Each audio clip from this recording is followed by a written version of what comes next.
Hi everyone, this is the 2.07 lesson, Presidents and Policies. Diplomacy grew increasingly important as the United States moved into the 20th century. Theodore Roosevelt's corollary, corollary so the Monroe Doctrine led to the defense of Latin American nations, naval growth, and the building of the Panama Canal. His successor, William Howard Taft, weighed in with dollar diplomacy, preferring to stress the economic basis of foreign relations.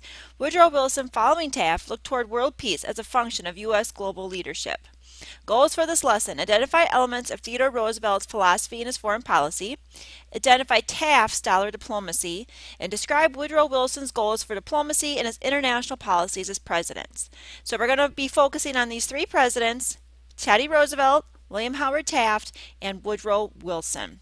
Be sure to go to lesson resources and grab your reading guide and or the lesson answer key so you can follow along and fill those in, or check your answers as we go along in the reading. We're going to be reading pages 616 through 623. So let's start there. And on page 616, we're going to start with open door policy. American leaders justify the acquisition of the nation's Pacific territories, Hawaii and the Philippines, in large part because they provided stepping stones to China. Many American businessmen believed that this vast and heavily populated nation could be a very profitable market for American goods. But the Chinese government was weak, and its military was both unprepared and undersupplied. By the late 1890s, the imperial powers of Europe, Britain, France, Germany, and Russia, started to carve China in what they called separate spheres of influence. A sphere of influence was a region where an industrialized nation exerted control, usually enjoying special economic privileges and trade opportunities. China also lost territory in a war with Japan, whose leaders also had imperialist ambitions. Fearing the United States may be cut off from trade in China, President McKinley wrote, "Asking only the open door for ourselves, we are ready to accord the open door to others." In other words, McKinley proposed the industrialized nation share the Chinese market. Japan and the European imperial powers resisted McKinley's open door policy until 1900, when a Chinese secret society known as the Boxers launched a rebellion against the foreigners in China. They massacred missionaries, journalists, and other Westerners. In the capital city of Peking, now called Beijing, the Boxers besieged a group of Western diplomats and their families. When the European powers sent troops to lift the siege, they were joined by 5,000 American soldiers dispatched by President McKinley. After the combined forces of the imperial powers put down the Boxer Rebellion, the United States enjoyed increased trade with China. Voters re-elected McKinley to the presidency in 1900, in part because his China policy seemed to maintain the principle of free trade without adding to America's colonial burden.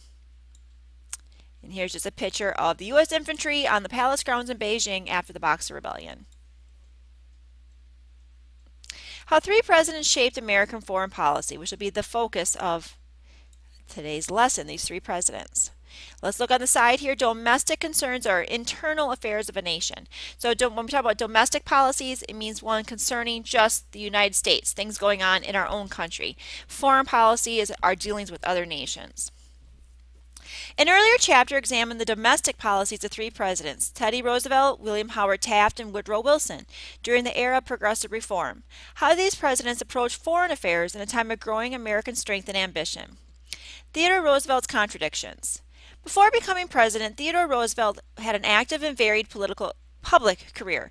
Riding a wave of popular acclaim as a hero of the Spanish-American War, Roosevelt became in quick succession governor of New York and then vice president of the United States under William McKinley. While McKinley was assassinated in September 1901, Roosevelt became, at 42, the youngest man ever to take office as president. A larger-than-life figure, Roosevelt embodied many contradictions. As a child, T.R. had been a sickly boy whose asthma kept him bedridden for long periods. His father encouraged him to take up sports and outdoor activities to overcome his weak spells. Roosevelt more than compensated. He became an avid boxer and hunter who championed what he called the strenuous life. T.R. was a rich man who distrusted wealthy capitalists, a Harvard graduate who had worked as a cowboy in the West, and an explorer and outdoorsman who wrote several scholarly books and hundreds of articles. Easily recognizable in character for his broad, toothy grin and small, round spectacles, Roosevelt dominated American politics in the first 2 decades of the 20th century. Roosevelt held contradictory attitudes on race that affected his views of American expansion. On one hand, as president, he shocked racists by inviting Booker T. Washington to dine at the White House. On the other hand, he also wrote that it of incalculable importance that undeveloped lands pass out of the hands of the red, black, and yellow Aboriginal owners and become the heritage of the dominant world races. Like European imperialists, he had no doubt that civilized people had the right to conquer so-called barbarous ones. And there's just a picture of TR. The Roosevelt Corollary. While Roosevelt denied the United States wanted to acquire new territory, he insisted on the nation's right to exert its military and economic power on the international stage. The United States, he declared, should speak softly and carry a big stick. Famous quote from Teddy Roosevelt, "Speak softly, but carry a big stick." Roosevelt would wield this big stick mostly in Latin America, where the aftermath of independence from Spain led to a political turmoil in many nations. Speaking to Congress, Roosevelt declared, in the Western Hemisphere, the adherence of the United States to the Monroe Doctrine may force the United States, in flagrant cases of wrongdoing, to the exercise of an international police power. This more assertive interpretation of the Monroe Doctrine, claiming the right of the United States to exercise international police power, would become known as the Roosevelt Corollary. Roosevelt explained the United States would intervene in the affairs of Latin American nations only in the last resort, and then only if it became evident that their inability or unwillingness to do justice at home and abroad had violated the rights of the United States or had invited foreign aggression to the detriment of the entire body of American nations. In practice, the Roosevelt Corollary led to the increasing use of gunboat diplomacy, that is, the threat or use of military force to restore stability to governments in the region and to make them align with American foreign policy. The Roosevelt Corollary was used to justify numerous interventions in Latin American affairs. In 1902, when Germany and Britain mounted a naval blockade of Venezuela in dispute over repayment of that nation's debts, Roosevelt lifted the blockade by threatening military action.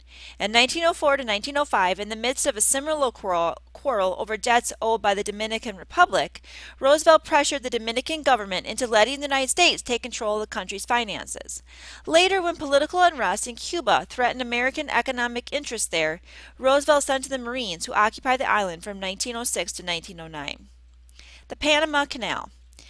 Roosevelt used his big stick policy to achieve the most significant foreign policy triumph of his presidential career, the building of the Panama Canal.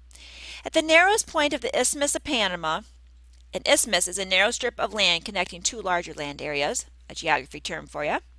At the narrowest point of the Isthmus of Panama, only 30 miles separated the Atlantic and Pacific Oceans. A canal linking the oceans would take thousands of miles off the voyage of ships that had to go all around South America's Cape Horn. In the late 19th century, a French company had tried but failed to build a waterway across Panama. Malaria, typhoid, and other diseases killed workers by the thousands. What work did get done was constantly being undone by heavy rains and mudslides. President Roosevelt was determined to pick up where the French left off. He believed a canal connecting the Atlantic and the Pacific was vital to America's security. After all, as a result of the Spanish-American War, the United States now possessed territories in both oceans and would need to move ships swiftly from one ocean to the other to protect its colonial interests or in the event of war. When Roosevelt took office, Panama was the colony of Colombia. In early 1903, the U.S. Secretary of State and a Colombian diplomat negotiated a treaty permitting the United States to buy a strip of land across the narrowest part of Panama. When the Colombian legislature refused to ratify the treaty, an angry Roosevelt encouraged a group of Panamanians to stage an uprising against Cuba.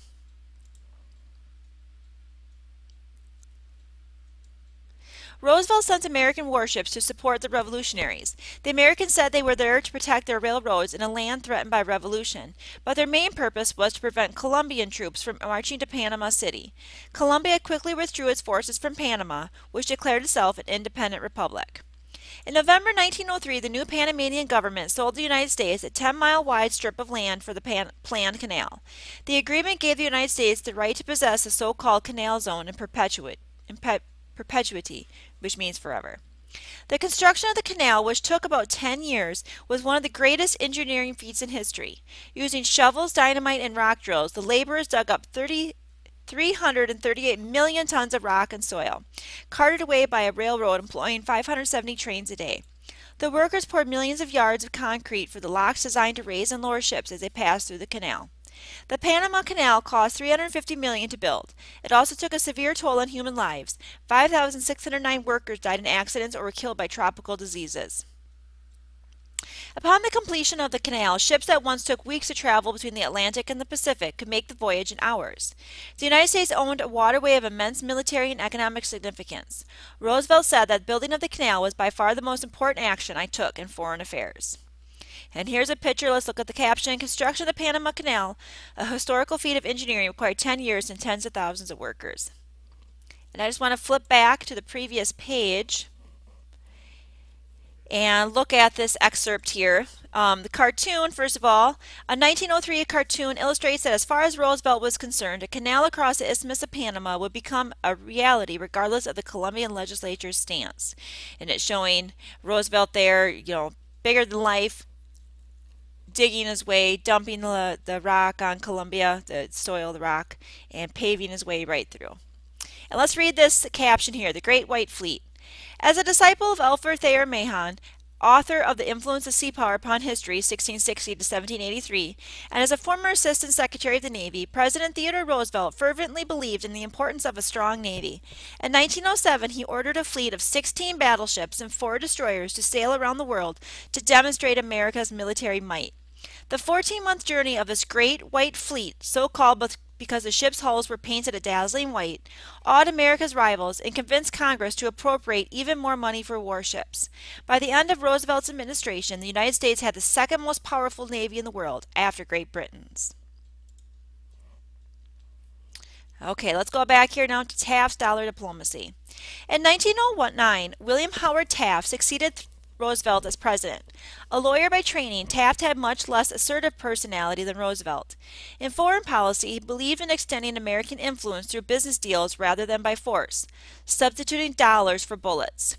He tried to maintain the open door in China by encouraging American companies to join with European firms in building a major railroad in the country. But Taft found that this dollar diplomacy only went so far in protecting American interests. Sometimes the president concluded it was necessary to knock heads together, especially in the chaotic region of Central America. In 1912, Taft sent Marines to Nicaragua, where a revolution threatened to overthrow a pro-American government. American troops would occupy Nicaragua off and on for the next 21 years, leaving a bitter legacy of anti-American feeling. Okay, shall we? Well, let's read here back to the Panamanian control before we start Wilson's idealistic foreign policy. The U.S. controlled canal zone, which split the nation of Panama, led to resentment among Panamanian citizens.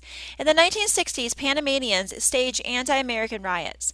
In 1977, the United States signed a treaty giving most of the canal zone back to Panama, with the canal itself remaining under the joint control of the United States and Panama. In 1999, Panama assumed full control of the canal. So how it said before, the agreement gave the United States the canal zone forever. They did change that. And in 1999, the canal is fully in control back to Panama. Okay, I'm going to stop this video here, and we'll start up again with Wilson's idealistic foreign policy.